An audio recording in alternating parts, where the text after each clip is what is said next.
Good evening, everyone. Welcome to No Credentials Required, where you don't need a press pass to talk sports. We are proudly presented by Belly Up Sports.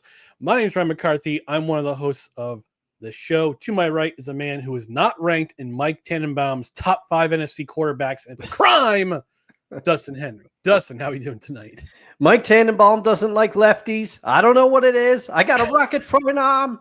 I'm doing all right. How about yourself? I'm a skosh tired. I've been up since 4 in the morning. But, man, 4 in the morning. That's I was working out today. All right. Well, Work out this morning. You're a better man than me. I see the Facebook updates sometimes. Rise and grind. I'm not rising and grinding. I was always a night workout person. I got to get back to that.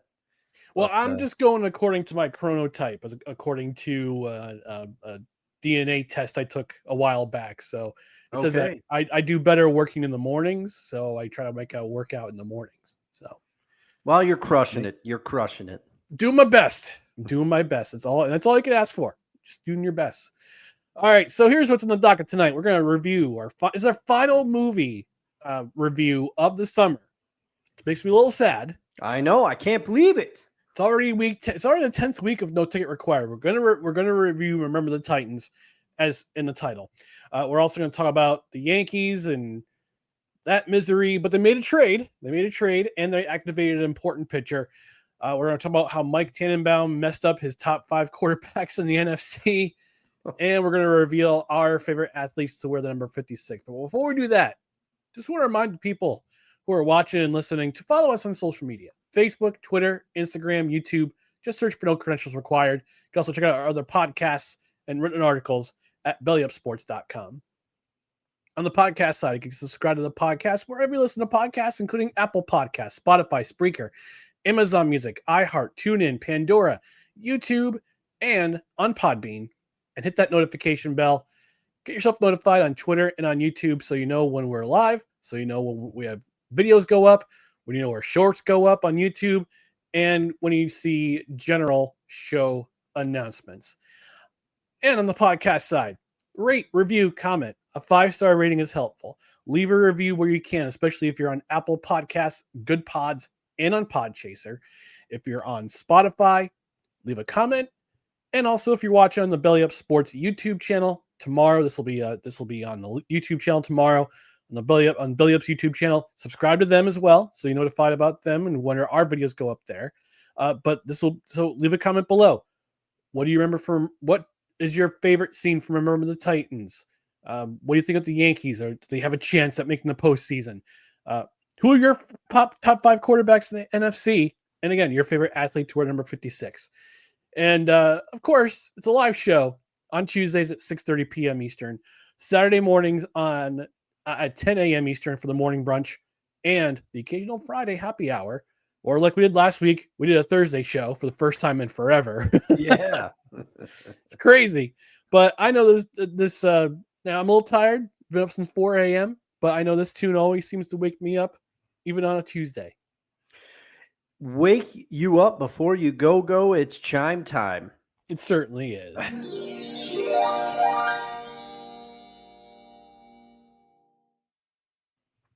And we've already got some comments in the comments section. So, because we want interaction with the fans, with the cred heads to check in.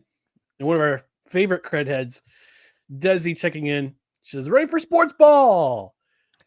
Nicholas Waltz checking in. Looks like a new cred head in the house. He says, what's up? Where's my boy Ryan?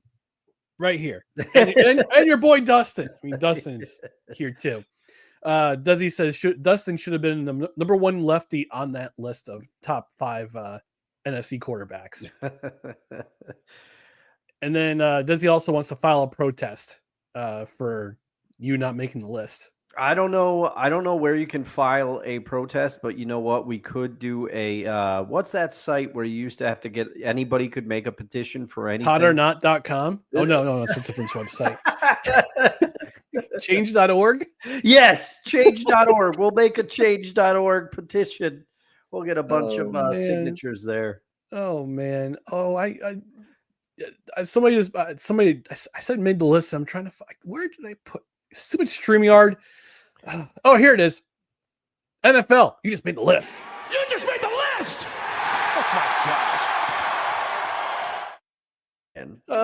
We haven't done a edition of the list in a while. We might have to bring that back on one of the Saturday shows. We're definitely going to have to. Well, let's get business out of the way first. So this is Yeah. our last. So this is our last installment of No Ticket Required for 2025.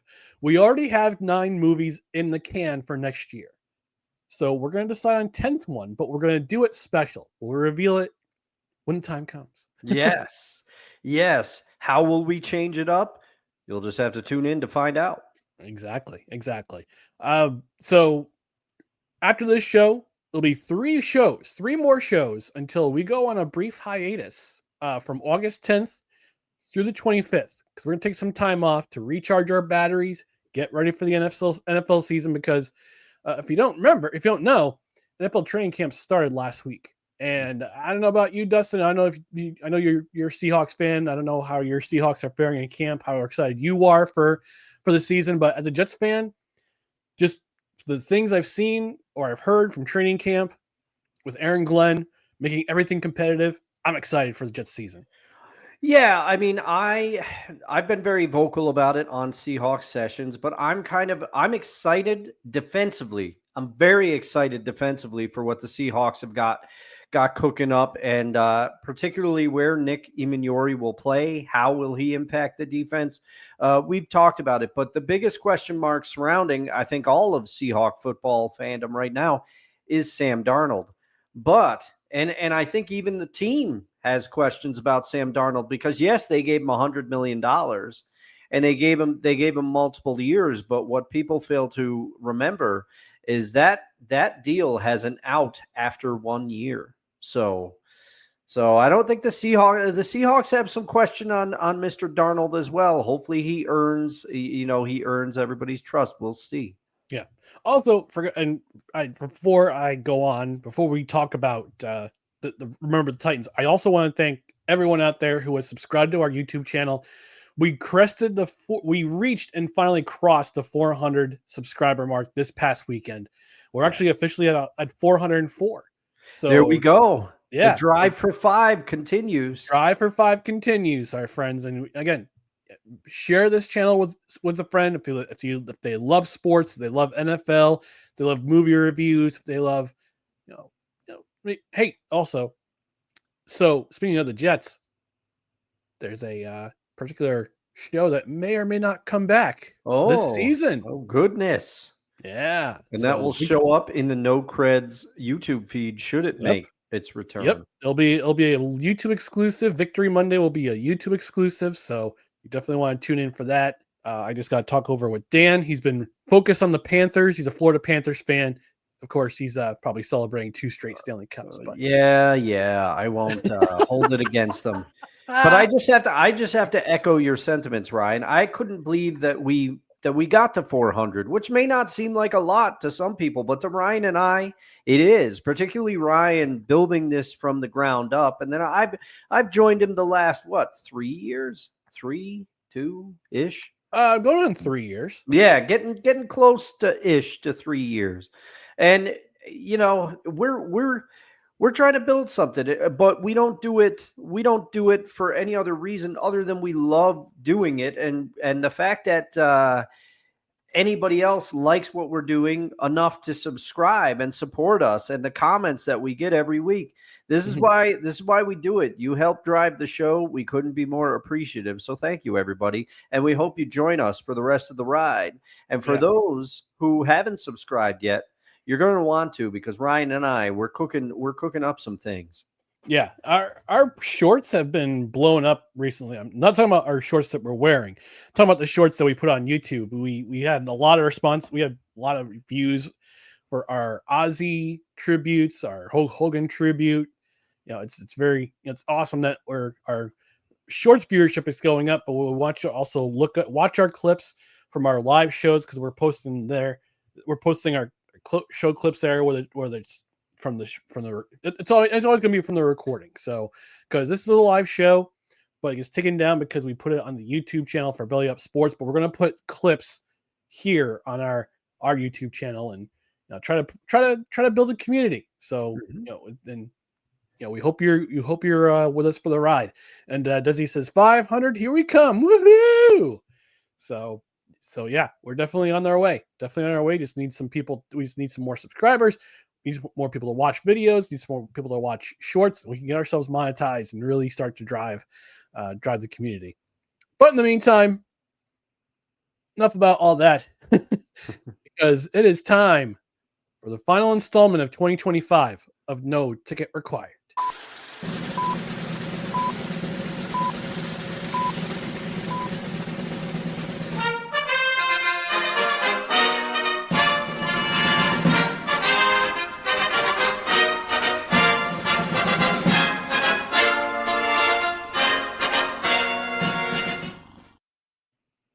And we are reviewing, as we stated in our preamble, we are reviewing Remember the Titans from 2000. It's based on a true story about the T.C. Williams High School Titans, who played the 1971 season. It was the first year of school integration in Virginia in the South, and if you've seen the movie, you've seen the movie, but it talks about racial reconciliation, bringing people together, bringing athletes together. So I've watched this movie many a time. It's one of my favorite sports movies. Yeah, it's a good one. Some would say it's an underrated sports film, but I think the rating is justified. It's one of the better sports movies from in the last 25 years. And actually, it's funny. It's 2000, made in 2000, released in 2000. 25th anniversary of said movie. So yeah, it's interesting to see some of the careers where they've gone here and there and everywhere.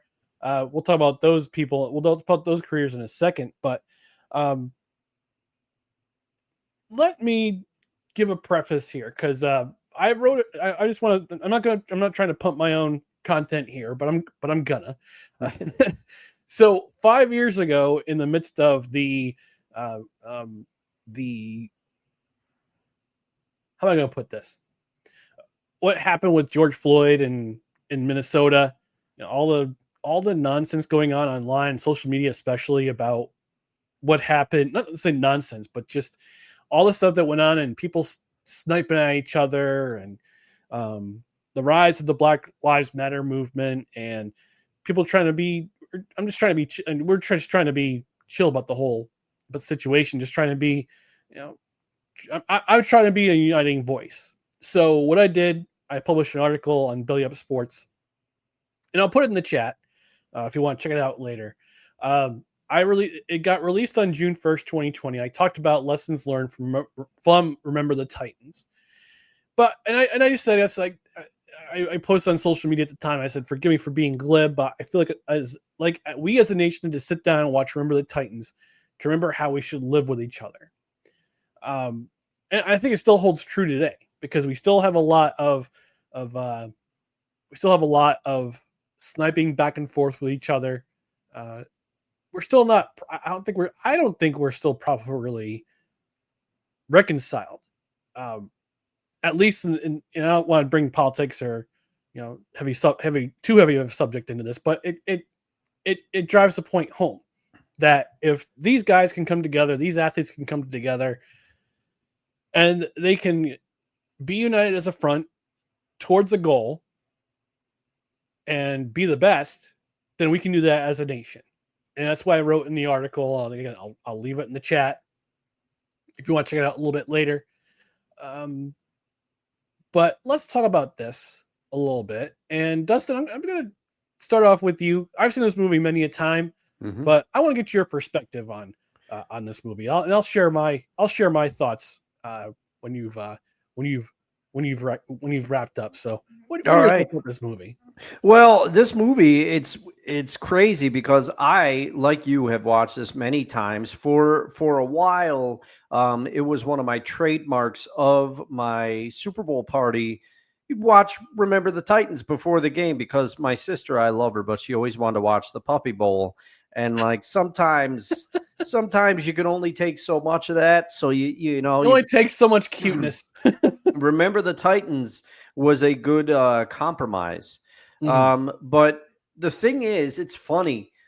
Some movies, the introduction, you could tell they're building to something. This movie gets right into it. It starts with a spoiler, you start at Gary's funeral, and which was only in 1981, and then it flashes back to 71, which man, 71 is a long time after, it just shows that progress is slower in some places than others. So it opens right in a climate that is full of tumult and turmoil. And the first thing I have in my notes is the racism is strong. Denzel's coach Boone is mostly a quiet, cool in the face of it all. And as I start watching this movie, I kind of viewed the entire movie through that lens, which is something that I didn't do usually when I viewed the movie. I watched the movie for the inspiration and the sports scenes and some of the humor and all that kind of stuff.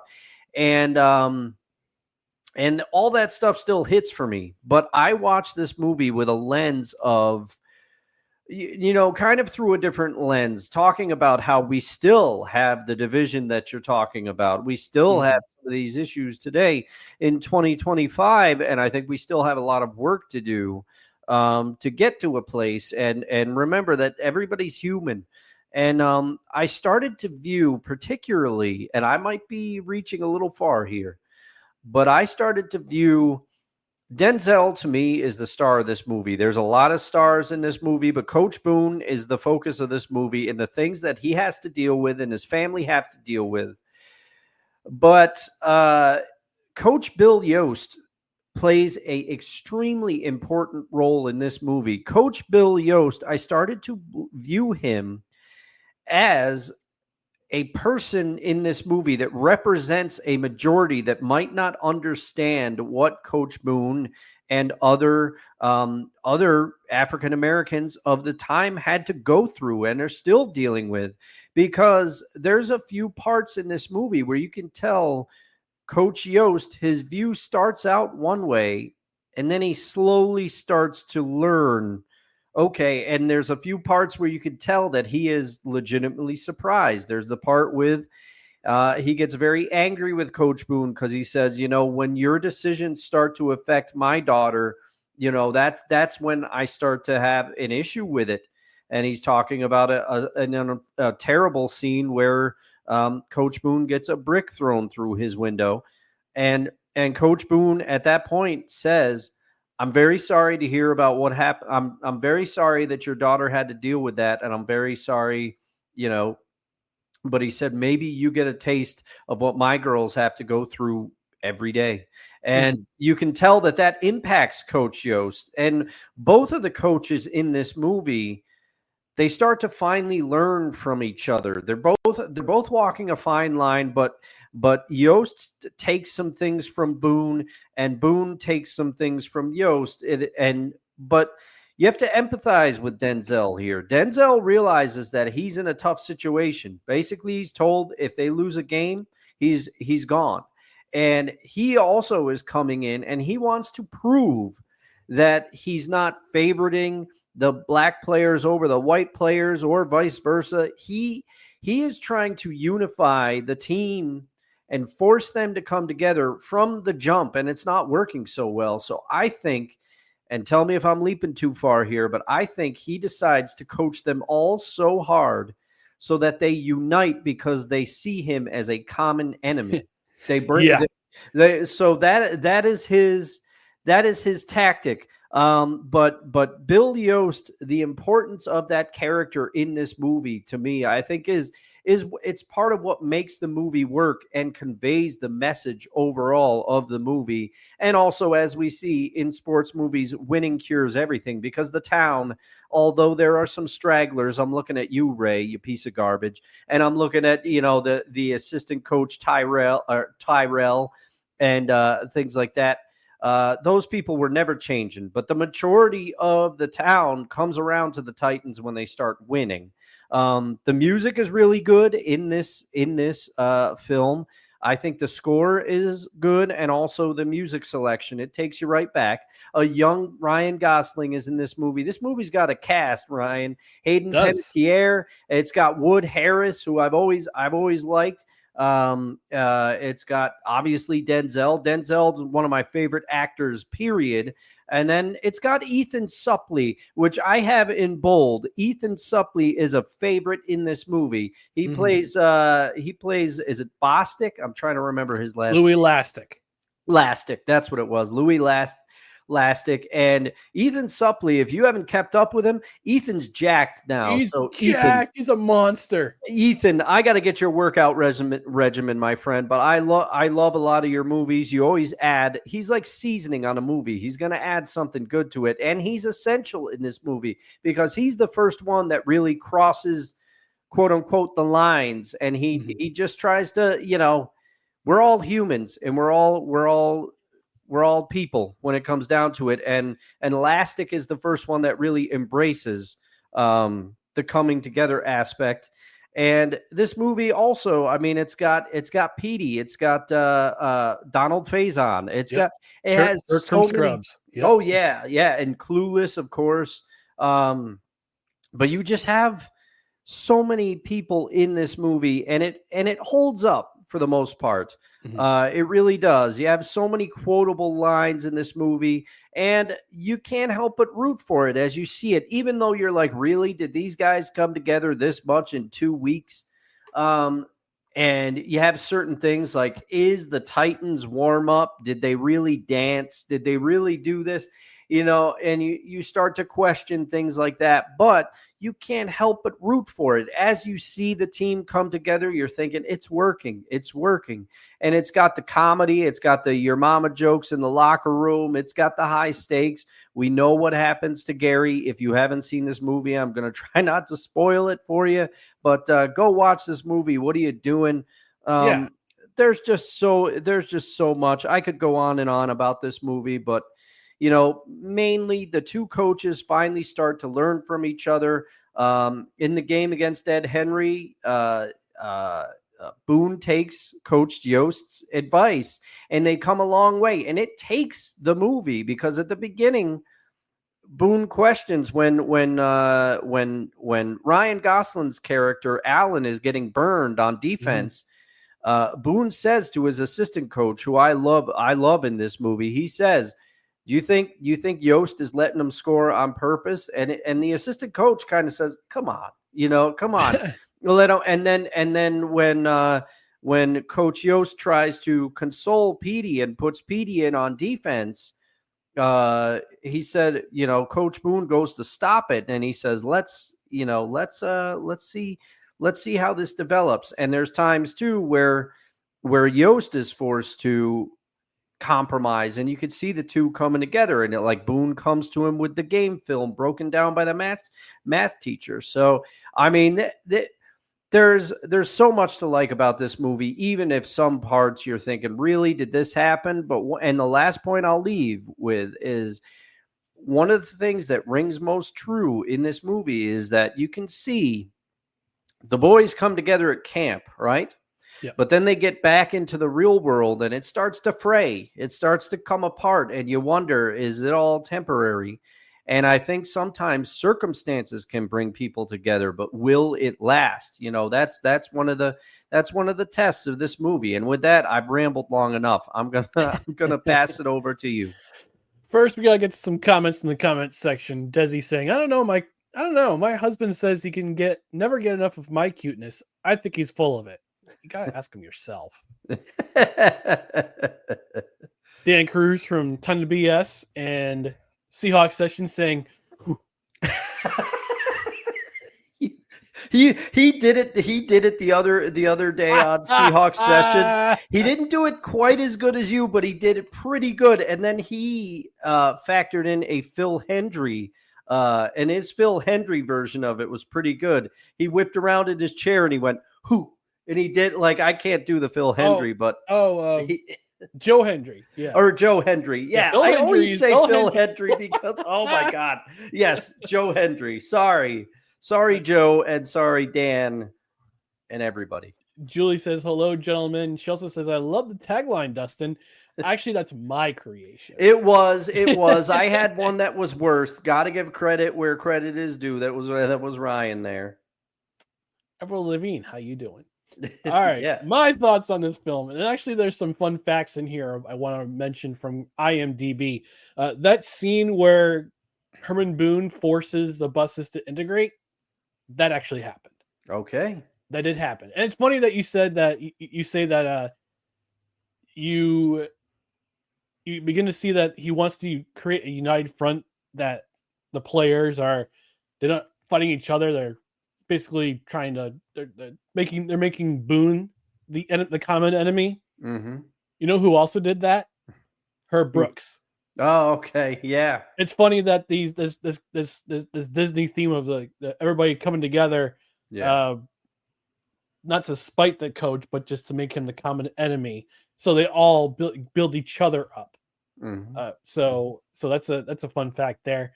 In real life, Coach Bill Yost has 4 daughters, but their focus was on Cheryl because she was the one who attended most of the games. And unfortunately, Cheryl, the real Cheryl Yost, passed away Oh. in what did it say? 1996. Oh, geez.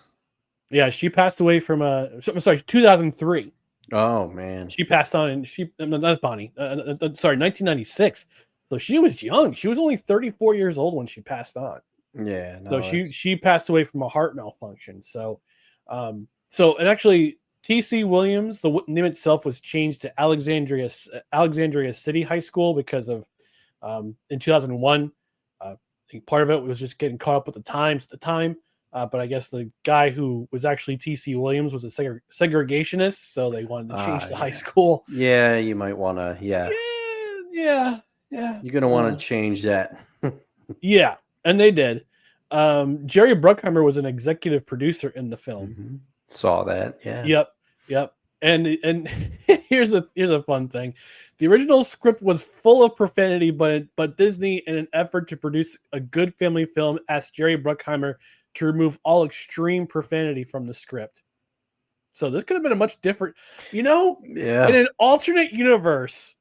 This is very much, I think, like it could be like Any Given Sunday, but without all the coke and the money. Yeah. Or it could be, Denzel's role could have been very similar to his role of Alonzo Harris in Training Day. Yeah, exactly. And that's the one movie where he's the heel and he plays it really Oh, man. That's why I love that movie. Yeah. And I was going to say something else about the profanity with racial slurs, but I don't want to get struck. Yeah. And Kip Pardue, who plays Sunshine, Ronnie Bass, actually played quarterback at Yale University. I saw that Ronnie Bass. Yeah. Yep. And Kip Pardue, who's the actor who played at Yale University. And then at the end of the movie, doesn't it say that Ronnie Bass, he ended up working for NBC and he played college ball? He played college ball at University of South Carolina, and he works for ABC. At least at the time of the film. What we don't know if he's still there, or if he's retired, or he's moved on. And here's some fun fact. Here's another fun fact. Ray Buds, Alan Bosley, who's played by Ryan Gosling, a very young Ryan Gosling. Yeah. Fred Bosley, his dad, and Coach Tyrell, all fiction. Oh, okay. All fictional characters. Oh, man. So Ryan Gosling going, I mean, I don't even have to ask, but this one, yes. That's one of my favorite scenes. Does the term cruel and unusual punishment mean anything to you? We got a couple more comments before I go on. Mr. Cruz saying Dustin needs a fine bucket from his mispronunciations. Look, that's just part of the charm of the show. Yeah. Or because I think I'm known for all of them. Frank Wycheck or Sam Weish, Frank Wycheck. Yeah, a bunch of them. Julie's saying, good work, Ryan. Thank you. I'm gonna put myself in the back here, trying to separate my shoulder. And Mr. Desi, Chris saying, hey guys, catching you on my drive home. Well, thanks for joining us, Chris. We appreciate you. Yeah, thank you. Appreciate that. Stay safe driving though. Yeah, stay safe driving. Or if you're on premium, just switch it off and listen to us live. All right, so here's my thoughts on the film. Obviously, we have a lot of tension during the time they're integrating schools. It's right after the civil rights era. I wouldn't say comes to an end, but it's nearing the end of the time where where the Civil Rights Act is signed, it's voted into law, and the South is being forced to integrate schools. Obviously, a lot of pushback, and T.C. Williams is no exception. No exception. And actually, I've driven by T.C. Williams High School when I visited Washington, D.C. in 2001. So, yeah, and Alexandria is a beautiful area, FYI. If you ever visit, that's one place to visit. Just you're going to get snarled in D.C. traffic, though. Oh, God, so I'll say that. It's terrible. Camp. I did the research about camp.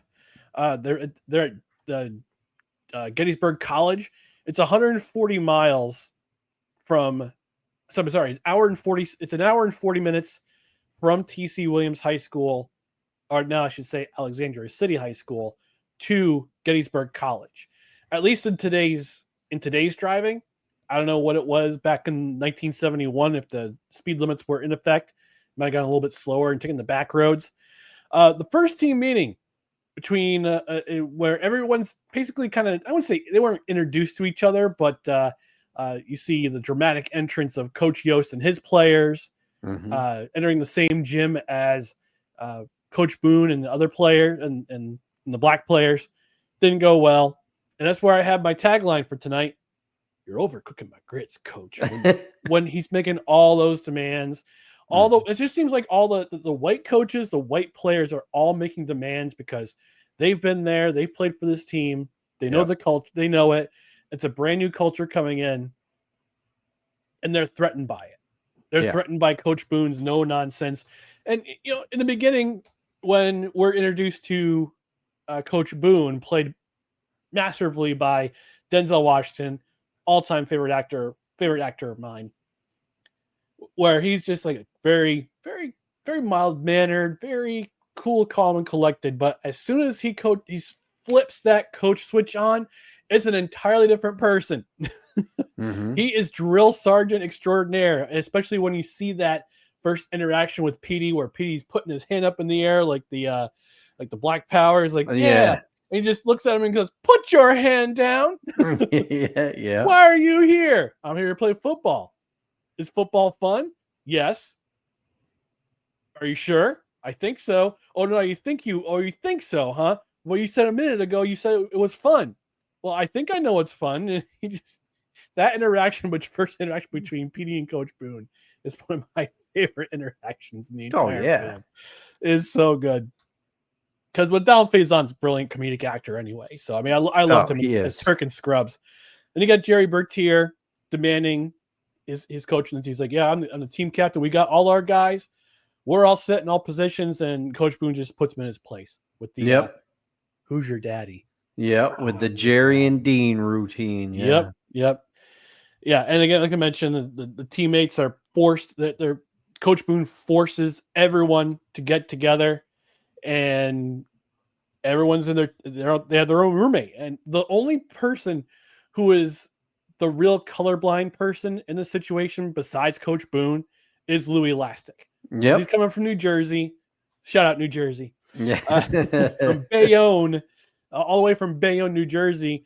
He's a naval kid, and he just wants to play football. He just wants to play football. He doesn't care what color his teammate is. He just wants to wear the color. He just wants to wear the Titans colors. He's got some great lines. Like I love when he says football. He said I'm from Bayonne. They said football, so I come running. And then when he's in the cafeteria and he's the first one to buy into what Boone is selling out.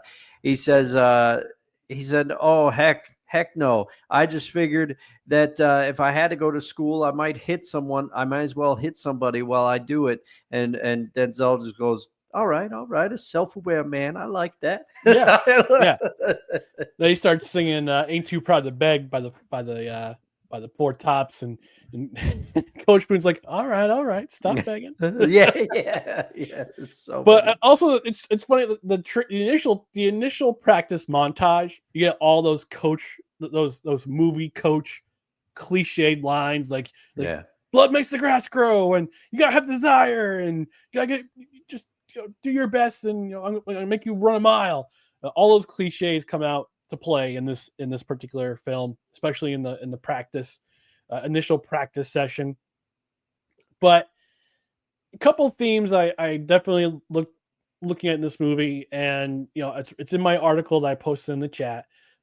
Number one being that sports is the ultimate meritocracy. It's the ultimate meritocracy because you got to earn your spot. You got to earn your place on the team. Doesn't matter your background, whether you're rich, you're poor, you're black, you're white, you're another ethnicity, where you come from. You're going to earn your spot on that team. Mm-hmm. And it's interesting in the beginning of the film when they talk about when they replace Coach Yost, and some of the parents are concerned. Like, we don't want to move our kid to another district because they got to earn the spot on their team.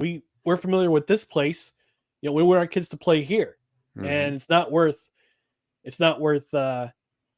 losing your spot if you're not going to play, or if you're going to go to another district and play your senior. I don't know how many of those kids were there playing their senior year, but I mean, it was Jerry Bertier's senior year. He was an All-American before he gets in that car accident. Yeah. But yeah, sports is the ultimate meritocracy. And if you got to practice hard, you got to do your best. And Coach Boone says it in his preamble. He says, "I will not cut you for trying out, mm-hmm. but you will do your best." Yeah. And then there's a player that takes advantage of that policy. He says, "Boone doesn't cut anybody, remember?"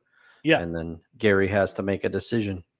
Yep. Which is a good one. Which the friendship between, I don't know about you, Ryan, but the friendship between Gary Bertier and Julius is a highlight of this movie for me as well. And in one particular case, they are more mature than somebody like Gary's mother at first, who does not come around to the idea. No, at least not at first. Yeah. The second theme, all for one for all. Every relationship, and it comes back to that friendship between Big Jewel and Gary, excuse me. Like every friendship seems to have its initial bump in the road because you're starting to feel out the person who you're talking to, but if you let things build, like you have experiences together, you go do things together. Like that's what dudes do. That's what men do. Is that we're not big talkers. We do things together. And we have shared experiences. And this was a shared experience with everyone on this team. From Louie to Gary to Big Jewel to Petey to Rev. A little bit later, we see Sunshine have those mind games with Gary Bertier and the rest of the locker room. Yes. Plus, and Petey as well. Petey's really thinking about it. Yeah, Petey's like, "Come on, tell me, are you or aren't you?" It's torturing Petey. What do you think? What do you think, Petey? And also, men always bond together with Yo Mama jokes. Oh yeah, that was it's a great scene in the movie. And Louis coming up from the top rope with his joke about carrying Petey's mom. Yeah, they're piggyback ride. No, that's a mama joke. I'm telling you, that's the Ethan Suplee effect, man. Oh man, Ethan Suplee is incredible. But it's just interesting that yes, Louis is probably the most likable character in this movie because he don't care. He doesn't care like what color you are. He just wants to play football. He wants to build bonds. He wants to become a better person. And you see it towards the end or the championship game. And actually in the beginning when Coach Boone talks to Louis saying, look, bring your test scores every week. We'll go over them. Yeah. I want to help you get to college. And towards the end, spoiler alert, they're in the locker room together and Louis says, Coach, I'm eligible. Well, Louis, I'm already taken. He's like, no, I'm eligible for college. I've got a C+ average. And he gives him a big old hug. And as you see in the end credits, Louis, the real Louis Lastic, the real life Louis Lastic, goes to Austin Peay University, plays football there, and is a successful businessman in Nashville, which is great, which is awesome. You want to see that. You want to see people succeed. And this is all based on a true story. So that's the person you want to be like, Louis Elastic. Like that should be everyone's attitude. And speaking for myself, like, be open to experiences, be open to other people, keep yourself with an open mind, have an open mind when it comes to new people and new experiences, and you'll learn something from it, and you'll be a better person for it. And yeah, we definitely need more conversations. And it's great that we have friendships with people like Cole Johnson. Last week we had Wise El Jefe on, who's half black and half Hispanic. Playmaker, Cool McCain, Snowman. We have friendships with all those guys. And if I have a question or I have a thought, like, I feel, especially with Cole Johnson, I feel like I can come to him with a question, just get to know him a little bit more and his experiences, and he'll be open and free and open. Same with Wise. I'm pretty sure same with Playmaker and Cool and Snowman. Like, it's great that we're not the same skin color, but we all have a common goal, and that we want to be better broadcasters. We want to be better men outside of this realm, and that we can have these conversations if we need to. And I hope that everyone has the same type of conversations with others as well. Yeah. Yeah, I think that's a great point, and that's to echo the point. That's why, to me, Bill Yost is so important in this movie, because he is the representation, in my opinion, of that kind of learning and understanding happening in real time. And and he sacrifices the Hall of Fame for it. By that guy. I paused on that scene because I rented this movie on Amazon because I'm too lazy to put it in the DVD player, and I knew the DVD player wouldn't work with my sound bar. That's right. I'm in that position, America. It's on Disney Plus. I know, but I don't have Disney Plus right now. But sucks to suck. I pressed pause on Amazon. I'm sorry, Dustin. I'm sorry. Because I said the guy that was like, "You just lost yourself the Hall of Fame." He always plays like some smarmy a-hole in movies, and I couldn't remember who he was. I couldn't remember. I had to pause. Well, let's look him up on IMDb. Yeah. But yeah, so there are certain people that have this certain they're typecast in a certain way because they look the part or they act the part. Yeah, they could just act the part really well. Oh man. But what a way. And obviously I'm kind of tipping my hand a little bit here because I think you and I are coming in to land this plane. But what a way to close No Ticket Required for the summer. And it's why I will miss it until next summer. I love doing this show always, especially I'm getting excited for football season. NFL season is always a magical time on the show, but No Ticket Required is something special because it allows us to do something a little different with our brains and think in a different way. Absolutely. And the fact that we're wrapping up this series with the football movie obviously gets us both excited about the NFL football season's coming soon. And I'm sure for Desi, who is a Alabama Crimson Tide fan, roll Tide. She is excited for Alabama Crimson football coming back. You've got a few more minutes to come up with your number 56, Desi. I know you could do it. Oh, I'm sure she's got at least one in mind. Julie and I might have the same 56. I don't know. I pretty much showed my hand on who my 56 is. But anyway, I got out of your way because sometimes you got to hook up the host. You know what I mean? So let's talk about the final rankings for 2025's edition of No Ticket Required. And I'm going to lead off with my ranking. Remember the Titans. Great film. Has some Disney-fied moments in it. Does not make number one, though. Seabiscuit is still number one. Seabiscuit came in, it hit the ground running early. It was our second reviewed movie of the campaign. Still number one. All the way 8 weeks later, it's still number one in my mind. But remember the Titans, number two. followed by Mystery Alaska, then Invictus, which is interesting that we chose two movies that that revolved around racial reconciliation over sports. Yeah, very interesting that it's figured it out. So, Seabiscuit, Remember the Titans, Mystery Alaska, Invictus, followed by Varsity Blues, Blue Chips, The Natural.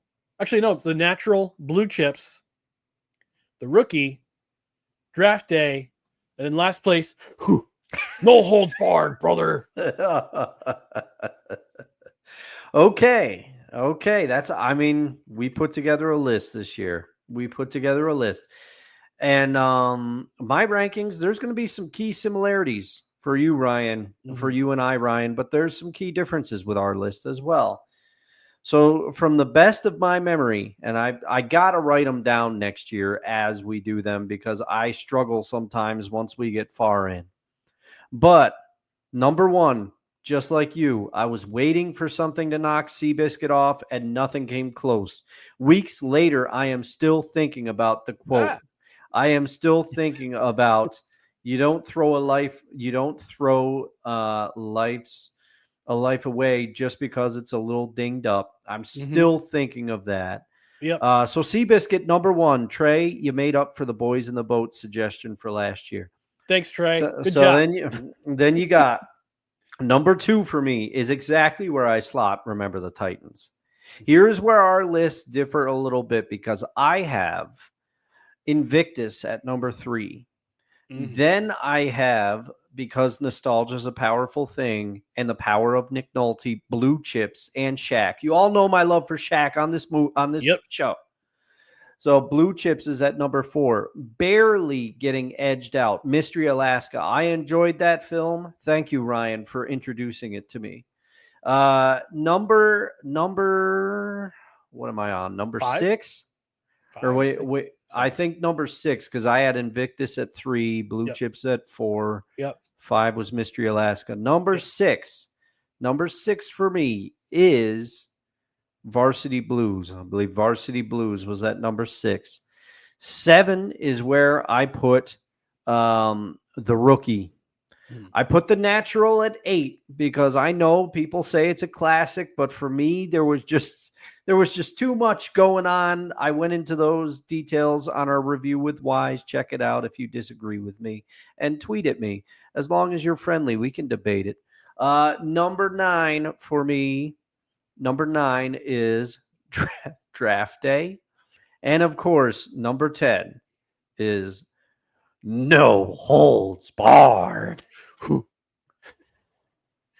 So speaking of The Natural, my dad watched our review of man. You know what? Before we do that, let me wrap up for the last time in 2025. We'll wrap up No Ticket Required.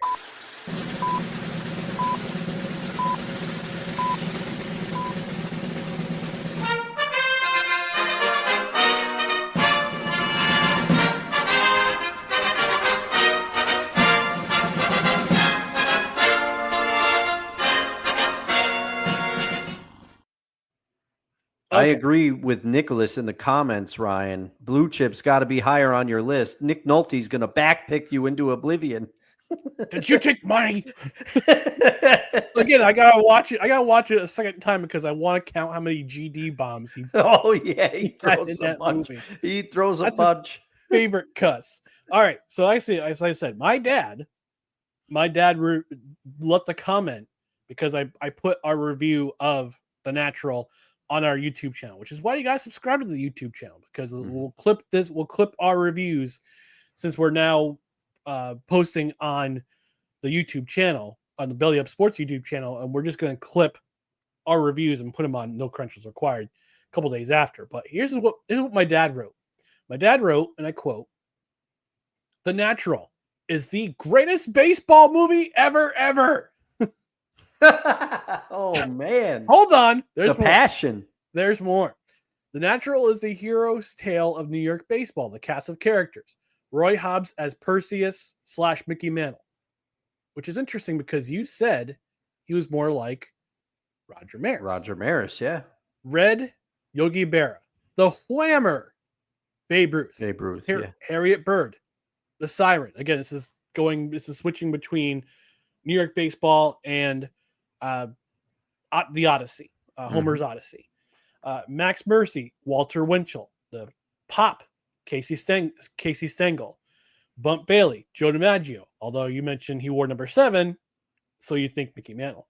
Yeah, but you know what? Your dad is right on one key point. I remember the similar Mantle injured himself because supposedly in a movie that may make future No Ticket Requires, Mantle injured himself because his foot got caught in a sprinkler because DiMaggio called him off the ball. If 61 is to be believed. Okay. He goes on Bump Bailey, Joe DiMaggio, Mimo Paris. He wrote Norma Jean Baker, otherwise known as Marilyn Monroe. Yeah. The Judge, Walter O'Malley, Iris Gavin, the Virgin Mary, Wonder Boy, Perseus's Sword. But wait, there's more. Oh, man. Roy's journey starts in the rural area, and as he journeys to the city, he prevails in his first tasks and is sidetracked by the Siren. After years away from the destination, he returns to the trial over the hill as an over-the-hill hero to complete his task. He started the task seeking glory. There goes Roy Hobbs, the best who ever played, and completes his task reaping contentment because he invested his life's efforts in other people's lives. Thanks, Dad. All right. Yeah. I mean, you gotta that breakdown will it influence my ranking? I'm sorry to say it will not, but it is great. Okay. It is a great breakdown of the movie for sure. Yeah, and we had talked about how it just it compares with Homer's Odyssey, and my dad, God bless him, broke it down perfectly. Oh yeah. Some comments before we go to our commercial break. Kevin Wilson, our boy of summer, saying, "Good evening, gentlemen." Good evening, Kevin. And Desi greeting Kevin, Kevin greeting Desi, and Desi just saying, Desi's easier to say. Nicholas Walser, newest credhead, saying, "You're killing me, Petey." I'm not sure what she's going here. She says, reminds me of Home Alone every time you show up. Sorry. I think about Kevin. Kevin. Yeah, Kevin. Yeah. Kevin. Yep.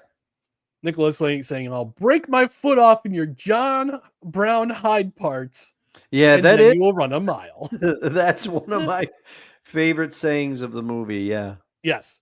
If you miss a block, you run a mile. If you drop my football, anyway. Does he saying affirming my statement from earlier, saying "Roll Tide, roll"? Oh yeah. Got too much Bama. Got all that Bama in me. And Nicholas was saying, "Blue chips got to be higher." Did you take money?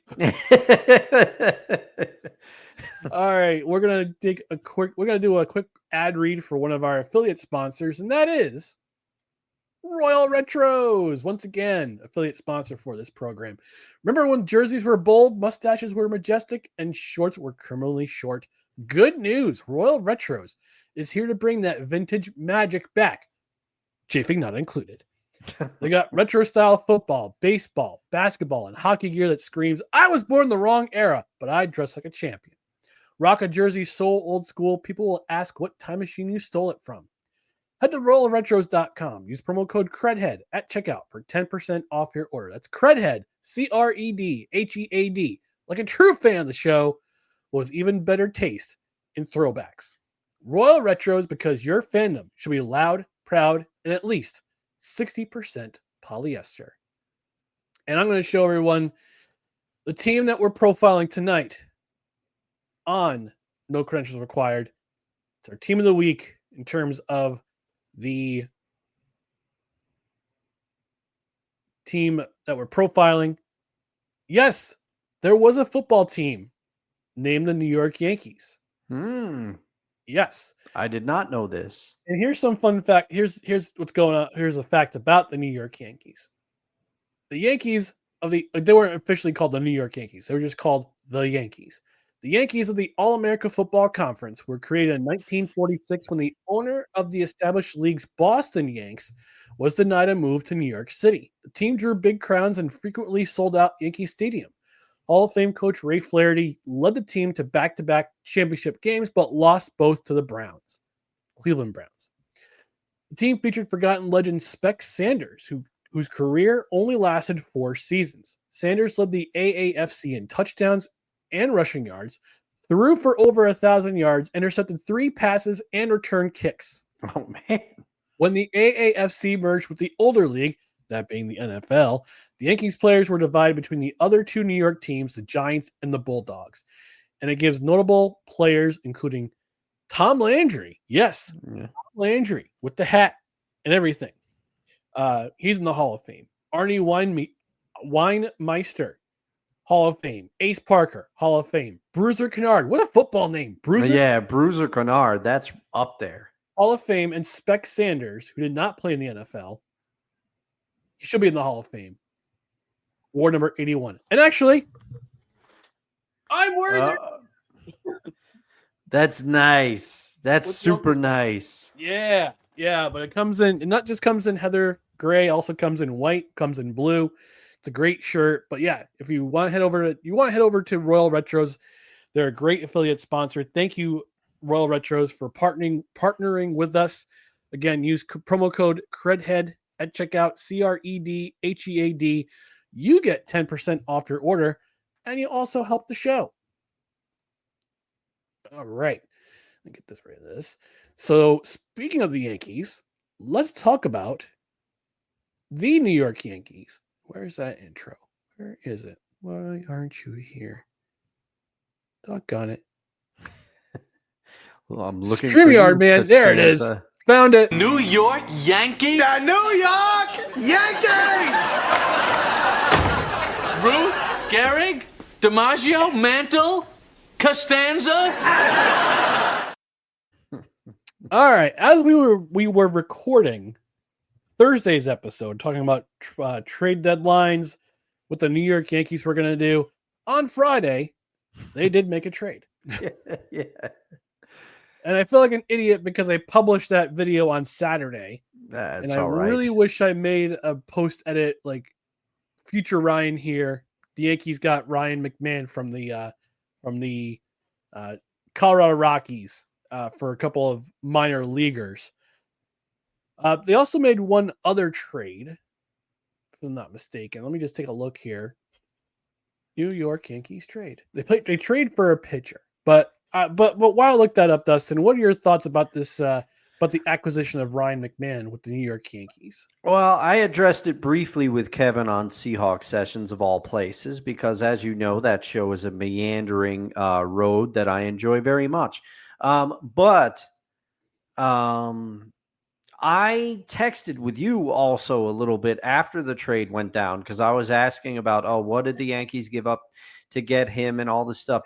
Because my big concern, and I understand, McMahon is a massive defensive upgrade at third base, which is what they've needed.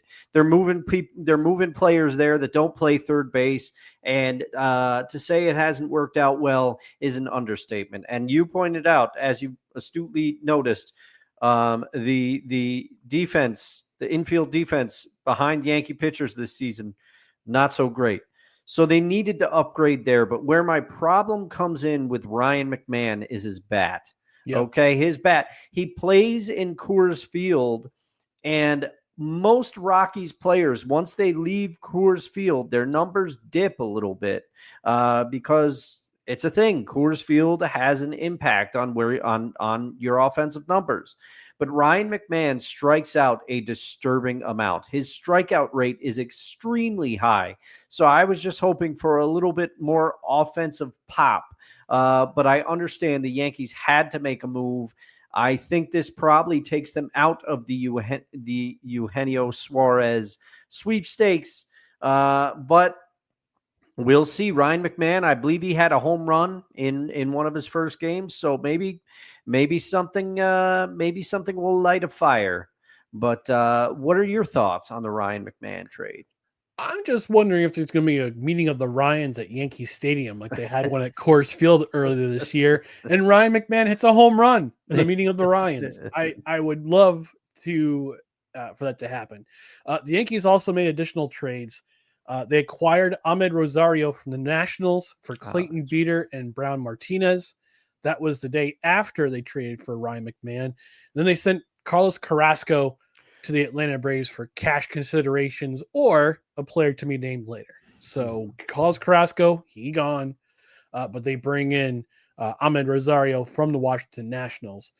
And in addition to make these trades, Luis Gil has finally been activated, who pitched so well last year, but unfortunately he's been on the injured list. He's been on 68. He's been on the 60-day DL since the beginning of the season with the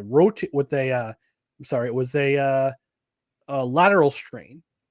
But he's getting some time to rehab that lateral strain. But on Sunday, he makes his 2025 debut and right on schedule too, because this Yankees team has been terrible over the last week. They managed to go to Toronto and they got it's interesting. Actually, not Toronto, but Toronto series they did relatively well. The Phillies series was god awful. Because Judge was out of the lineup. He was at least in the field, and he got freaking Stanton chasing balls all over the place. And it's for other fan bases who hate the Yankees, it's amusing for them. But for me, who's a Yankees fan and still wonders what Stanton's doing on this team, it's a Benny Hill music video. Yeah. Get the wacky sacks every time he tries to play the field. It's like, ugh, gross. Well, and the problem is that there's rumors that once Judge comes off the IL, he could return as a designated hitter, but that is usually what Stanton does. So if Aaron Judge plays designated hitter, Stanton might have to play the field more. And that would just be not good. So, to your point about Ryan McMahon, he has at least one hit in every game he's been a Yankee. However, he has one strikeout for every game he's been a Yankee. So no home runs just yet. So, he has 3 RBIs. So he contributed in that way, but he also has 5 strikeouts. Yeah. So, mixed results so far. I mean, but he's only been here for 3 games.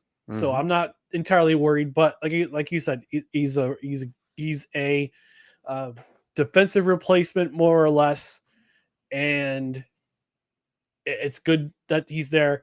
And Ahmed Rosario, he's another decent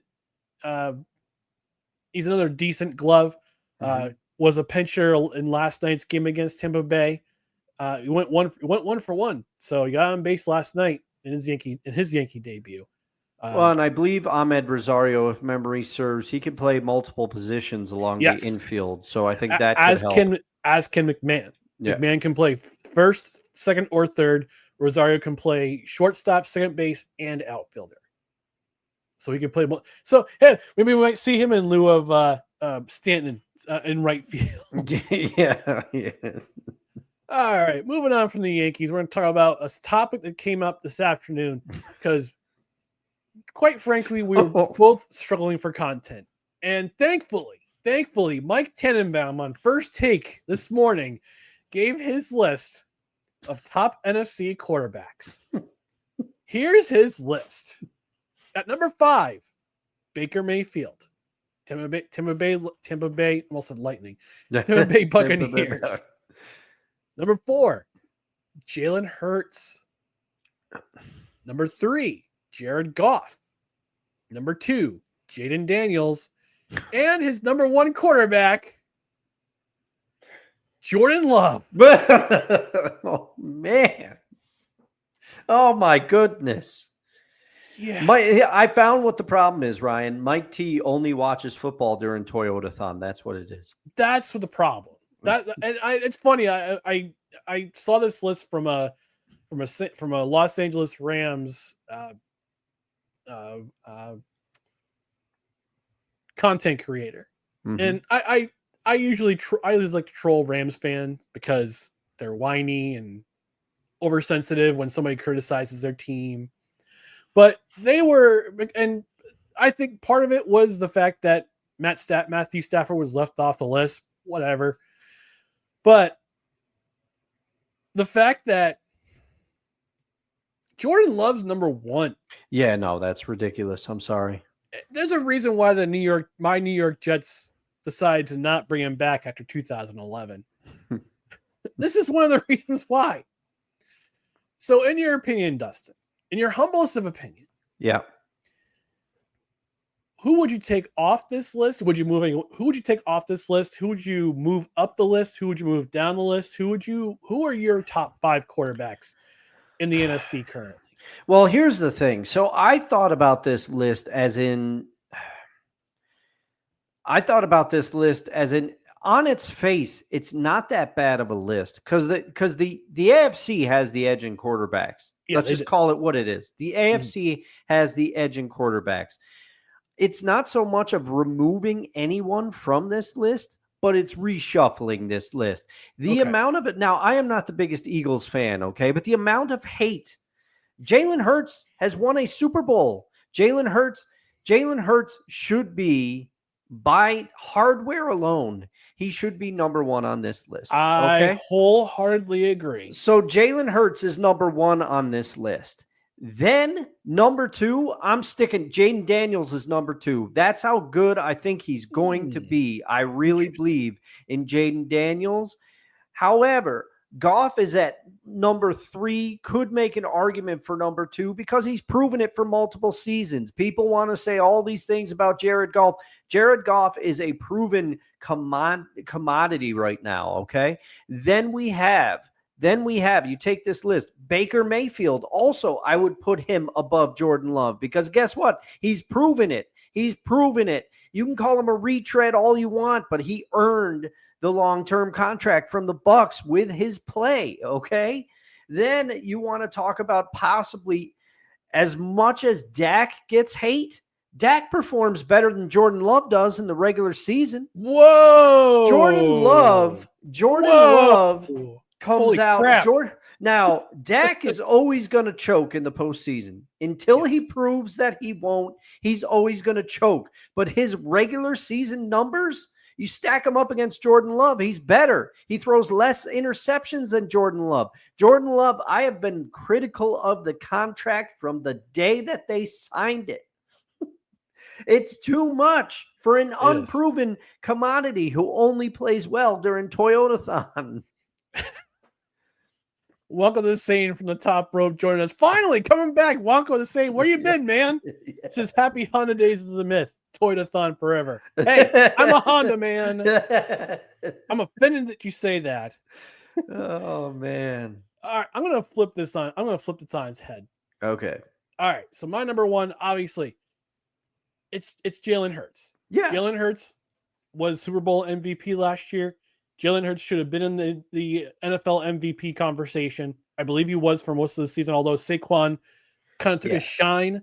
But then again, he was brought in for a reason, and the reason was to take the pressure off Jalen Hurts. Yep. So you could argue, but again, Jalen Hurts won Super Bowl MVP, and rightfully so, because he was the man in that game. Because let's call it for what it was. Saquon Barkley was pretty much neutralized the entire game because the focus was all on him on the Chiefs defense. And that left everything wide, just everything up to Jalen Hurts, and he performed. So he's number 1. Number 2, this might get a little hot takey. Brock Purdy. Okay. How is he not on this list? The Brock Lobster. Yes. And I'm sure Snowman is probably creaming his. Nope, I'm gonna leave. I'm not gonna say it. I'm not gonna say it. But I'm pretty sure Snowman is happy that you just did Snowman that. is delighted that I said that Brock Purdy's number 2. Although he would say, he argues, oh God, he's such a homer when it comes to the Niners. He's like, well, Jalen Hurts' game is regressing. Okay. Why does he have a Super Bowl ring? Yeah. And why did he say that about that Super Bowl ring? That was last year. I'm focused on this year. That's where his mindset is right now. So that's why he's number 1. Well, I would say Brock Purdy's number 2. A close number 2. Number 3 right behind him, though, is Jaden Daniels. Yeah, Jaden Daniels is the real deal. Yeah, that guy, and hopefully Terry McLaurin comes to his senses and He reports is to at camp.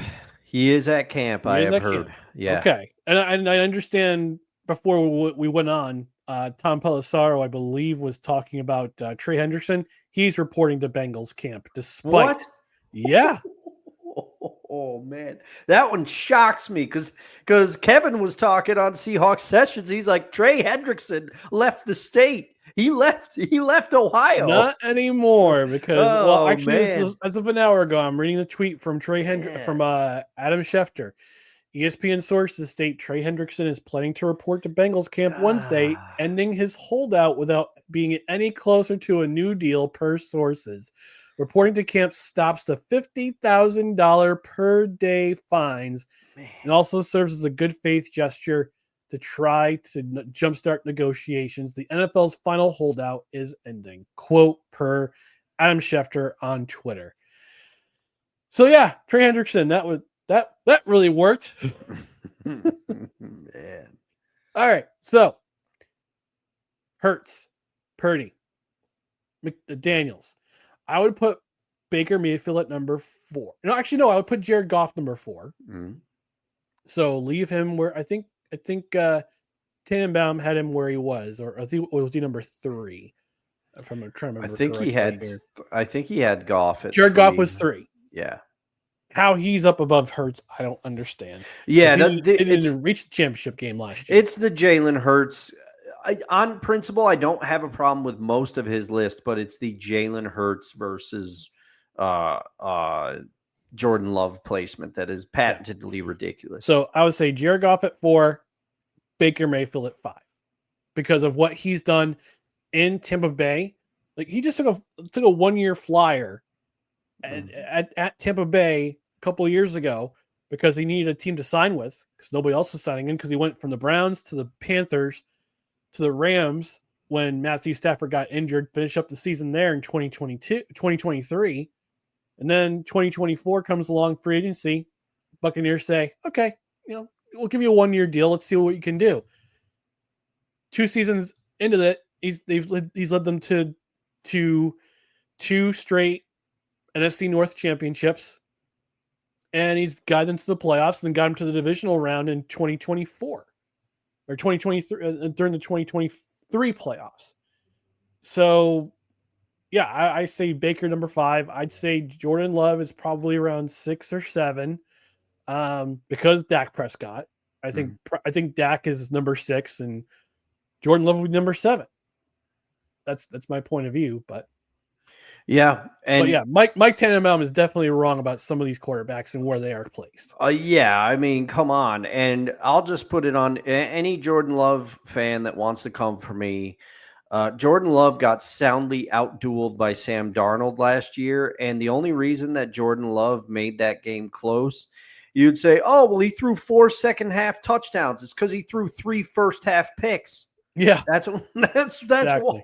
That's why they had to throw it all over the yard to try to come back in that game. Yeah, and also the money that Dak Prescott is getting is also unjustified. Yes, it is. Yes, it is. You cannot perform in the postseason the way Dak has done and get that money. No way. And I agree. I on this take isn't as hot as it sounds.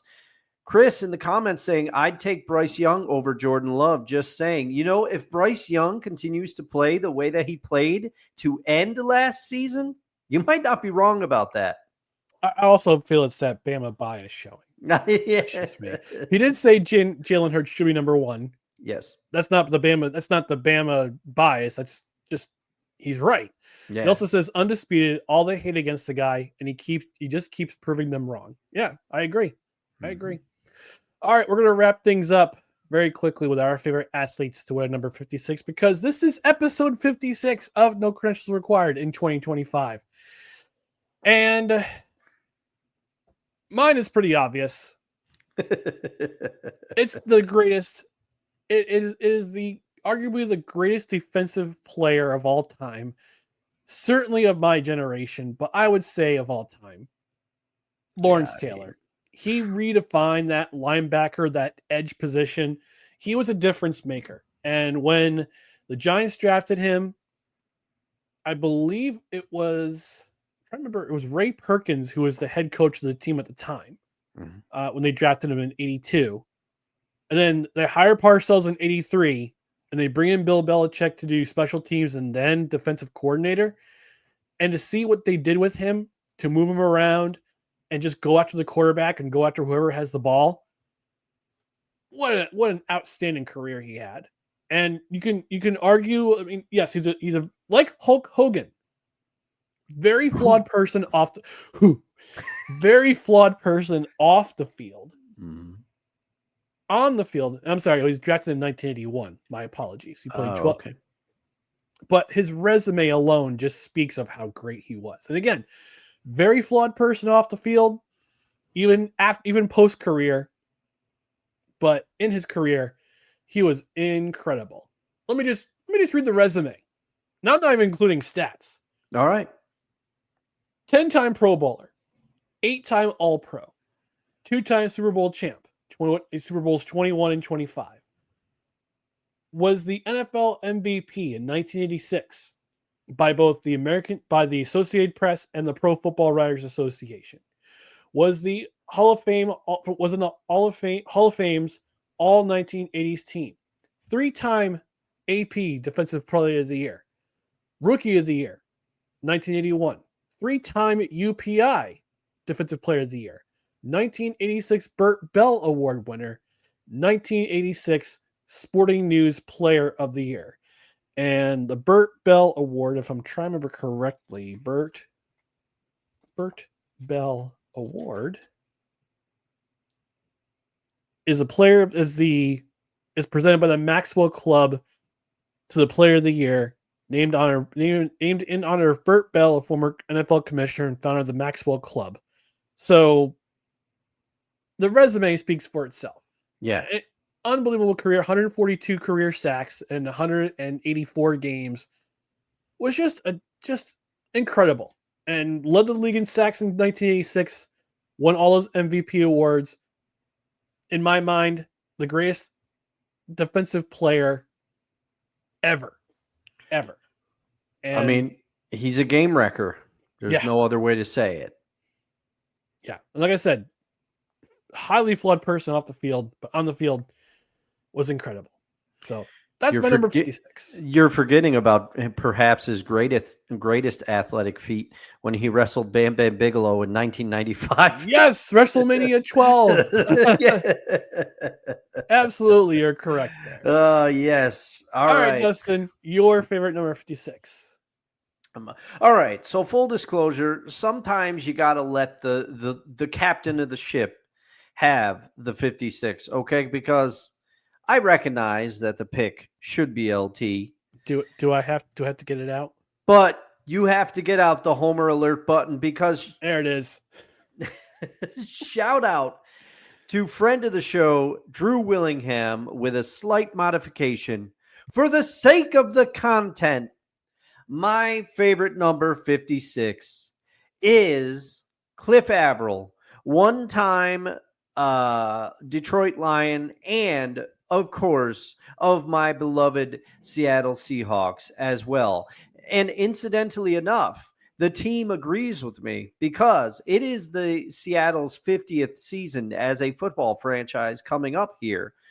And they released their top 50 Seahawk players, and Cliff Averill makes the list. Okay, Cliff Averill, very good player, and if his career was not cut short due to injury, I think he could have done more. He had 74 sacks in his own right. In how many games did he have here? Oh, it's not showing me the games. So obviously not on the trajectory of 140. LT.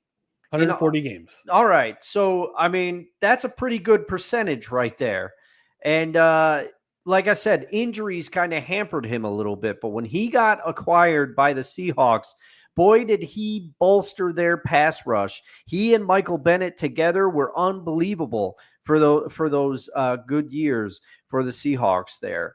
And I liked Cliff Averill. And like I said, he makes the team's top 50 players list. They released their list of the top 50 Seahawks. If you want to hear my reaction to it more in depth, tune into past episodes of Seahawks sessions. And then last week, shout out to Dan Cruz. We did our own top 12 Seahawk list because the fans are the 12s. We wish we still had the 12th man, but Texas A&M sued us. But anyway, Cliff Avril, he is the pick. Fond memories of him as a Seahawk, and I'm sure Julie remembers his days as a Detroit Lion. Like I said, his career was cut short by injuries. I think it was a neck injury. I'm not 100% sure, but he was forced to stop playing due to injury.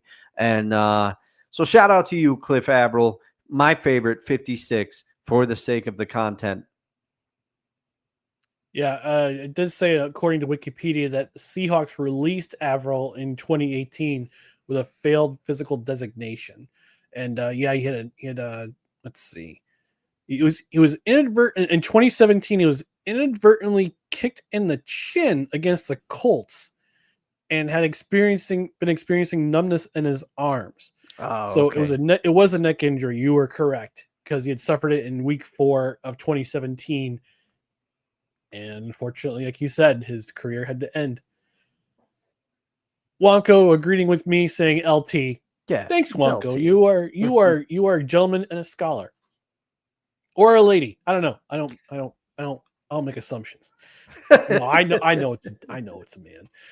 And of course, Desi checking in with her, educating us on her knowledge of Alabama Crimson Tide. Roll Tide! My number 56 is Tim Williams. He played from 2013 to 2016 for the Crimson Tide. He was a very situational end rusher, but he was good at it. He had a career 58 tackles, 32 for loss, and wow, that's a lot of tackles for loss, and 21 sacks. He was part of the Alabama's 2015 championship run. He was drafted by the Ravens, also played for the Seahawks. There you go. I don't remember Mr. Williams here. Before ending his career in the CFL with the BC Lions in 2022. Let's look him up real quick. All right. On Pro Football Reference. Tim Williams, 2017 and 2019. He's not listed with the Seahawks. He did play for the Packers, according to Pro Football Reference. Funny enough, he wore number 56 with the Ravens from 2017 to 2019. So yep, she did mention the Ravens there. Yeah. Yep, and he wore number 56 with the Ravens. So yeah, it's there you go. More dropping that Crimson Tide knowledge on us. All right, we're going to be back on Saturday, but instead of our boy of summer joining us, we're going to have a special guest, and that is our friend of the show, who is part of the Lovac Guys radio show here in Albany. He's also team president of the Arena Crown champion, Albany Firebirds, our friend Jeff Lovac. He'll be joining us on Saturday morning at 10 a.m. We're going to talk Firebirds. I'm pretty sure we're going to talk about Yankees. I'll even talk about a little bit of NFL football. We're going to bring back some hot food takes. But in the meantime, and our favorite number 57s as well. But in the meantime, please give us a follow on social media. Find us on Facebook, Twitter, Instagram, and YouTube. Just search for No Credentials Required. Also find our other content, podcasts, and articles at bellyupsports.com. Subscribe to the podcast wherever you listen to podcasts, including Apple Podcasts, Spotify, Spreaker, Amazon Music, iHeartRadio, TuneIn, Pandora, YouTube, and Podbean. And also, don't forget to hit that notification bell on Twitter and on YouTube, just so you know when we are showing live videos, whether we're live streaming, whether we're releasing other content, or we're just making general announcements about the show, what we're going to do next. I'll be back on Friday on the No Credentials Required YouTube channel doing Total Football Talk with our friend of the show, Drew Willingham. But we'll be back on Saturday on the OG show for the Saturday brunch with our friend of the show, Jeff Lovac. Thanks for tuning in to No Credentials Required, where you don't need a press pass to talk sports. We are proudly presented by Belly Up Sports. For Dustin Henry, I'm Ryan McCarthy. Again, Saturday morning, 10 a.m. for the Saturday brunch with our friend, Jeff Lovac. Until next time, have a great rest of your week. We'll see you on Saturday morning. Good night, everybody. Roll Tide!